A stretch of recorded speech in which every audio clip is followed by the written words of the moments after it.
મેઘો તાંડવ મચાવશે. આ તારીખે ગુજરાતને ઢમોળશે બંગાળની ખાડીની સિસ્ટમ. પરેશ ગોસ્વામીની આગાહી.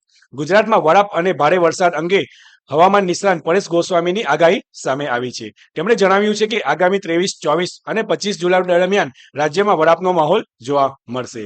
દક્ષિણ ગુજરાતના વિસ્તારોમાં હળવા ભારે ઝાપટા નોંધાઈ શકે છે, જ્યારે ઉત્તર ગુજરાતમાં પાટણ, મહેસાણા, બનાસકાંઠા, સાબરકાંઠા, અરવલ્લી જેવા ભાગોમાં હળવા સામાન્ય ઝાપટા નોંધાઈ શકે છે.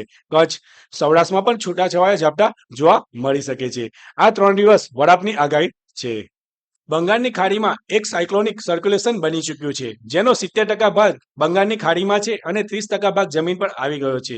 હવે તે સતત પશ્ચિમ દિશામાં ગતિ કરે તેવી શક્યતાઓ દેખાઈ રહી છે. આ સિસ્ટમ આગળ જઈને મજબૂત બની ડિપ્રેશન સુધી પહોંચી શકે છે. મધ્યપ્રદેશ સુધી તે ડિપ્રેશન સ્વરૂપમાં આવે, ત્યાર પછી નબળી પડી લો પ્રેશરની કેટેગરીમાં આવી ગુજરાત પર આવે એવી શક્યતાઓ છે. આ સિસ્ટમ 26મી તારીખે રાત્રે અથવા 27મી તારીખથી ગુજરાતને અસર કરતી થઈ જશે.